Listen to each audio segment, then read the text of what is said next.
दीर्घ 7 दिन धरी टूर्नामेंट चलता आज शेष दिवस आज शेष दिवस रे आमर प्रिय विधायक जहाँ आम गोटे गिफ्ट देती आम स्पोर्टिंग क्लब सदस्य कोटपाड़ पब्लिक समस्ते धन्यवाद अर्पण करुचु। गिफ्ट हूँ आमर जो कोटपाड़ रे गोटे स्पोर्ट्स हॉस्टल करने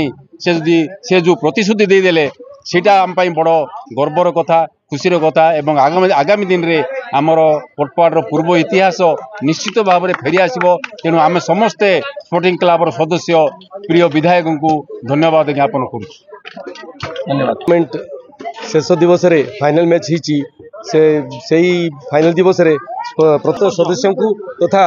आज जो बाहर जो टीम जासी से बहुत धन्यवाद से जो कोऑपरेट करके खेल प्रदर्शन कर धन्यवाद। मुख्यतः मु धन्यवाद देवी कोटपाड़ पब्लिक जो आग दिन मानक 40-50 वर्ष तले खेलर ये प्रदर्शन तथा सहयोग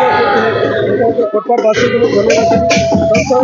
समस्त धन्यवाद देना चाहे जे कोटपाड़ पब्लिक जो पुराना फुटबॉल खेलर जो ये देखी से धन्यवाद दे कोटपाड़ माटी होची गोटे फुटबॉल रो गंता घर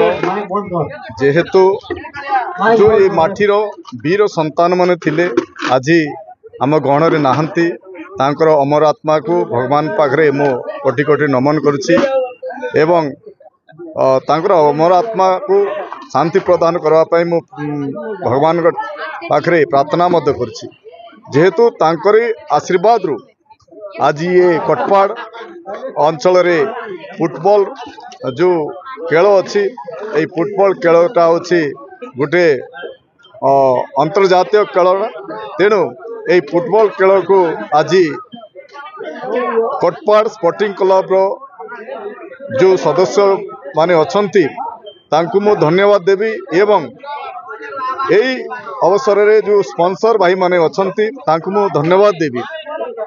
तांकर दलगत निर्विशेष यही भाईचारा खेल को सुरुखुरु भाव में आज समापन कर 22 तारीख तारु धरिक आज 28 तारीख पर्यंत सबुदिन यही फुटबॉल टूर्नामेंट होता। यही टूर्नामेंट रे मते मुख्य अतिथि भाव में जोग देइतिबारु मते आमंत्रित करितेबारु ए स्पोर्टिंग क्लब को मु धन्यवाद देउछि। जेहेतु आमर यही अंचलर